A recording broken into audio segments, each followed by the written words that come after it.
Hi guys! Welcome sa aking YouTube channel. And for today's video ay samahan niyo ako sa aking short mini vlog ngayong araw na to. Dahil today is Saturday at napapansin niyo na walang katao-tao dito.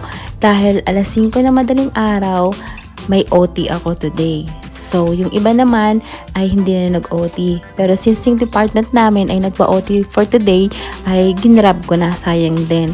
And yun nga, nakasay na ako ng bus. Today wala masyadong mga nakasakay. Dahil yung iba naman ay naglalakad. Kadalasan naman ay naki-scooter sila or may mga service sila. Pero ako ay magbabas. And yun nga, nandito na kami sa company. 8 or 10 minutes lang andito na agad kami sa company from dun sa sinakyan namin. Mabilis lang ang biyahe. Malapit lang naman to. Kaya nang lakarin eh. Pag nilakad mo na may 30 minutes. And yun nga, ang aming company ay Chiba DHL dito sa Kem. Yan, konti lang talaga ang tao today. At yan ay napakalamig.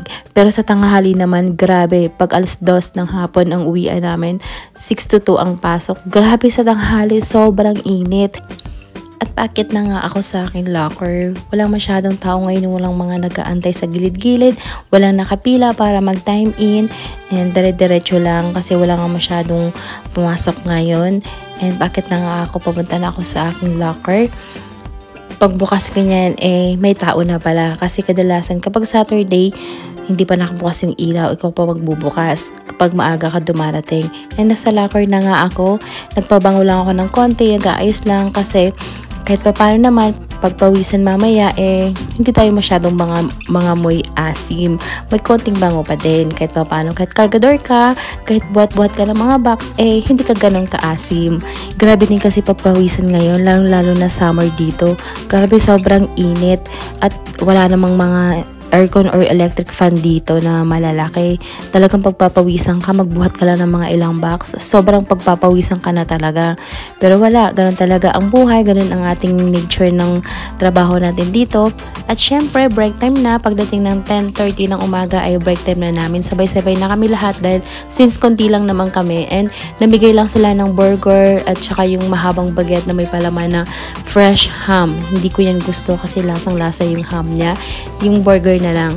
So yun, after ng aming pagtrabaho ulit ay uwian na. Alas 2 na ng hapon yan. So prepare na ng uwian. O diba, walang masyadong tao.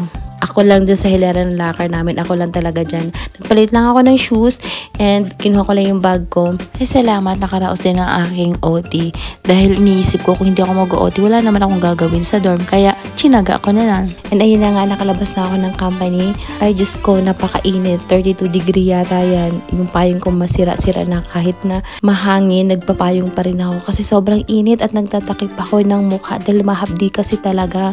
Kahit naka-sunblock ka, talagang tagos sa balat mo.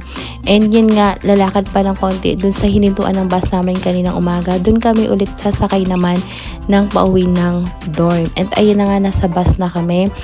Grabe, buti lang may aircon yung bus dahil mararamdaman mo talaga ang init ng labas. Kaya grabe, yung iba naman yung Ukrainian, naglalakad lang dyan, hindi ka nakapayong hindi naka-jacket. Pero kaming mga Pinay talagang todo balot kami kasi sobrang init kasi talaga. And nagtataka nga sila bakit daw mga Pinay super balot sa katawan and sila naman okay lang. So yun nga, pagbabay ko ng bus ay dumiretso na ako sa Kaufland dahil bumili ako ng ice cream. Ice cream na super sale. Lagi yung 50% at ang sarap-sarap niyan. Strawberry flavor yan, kaya paborito ko na yan. Yun lang ang aking short video guys. Thank you sa panonood. See you next time. Bye bye, ingat!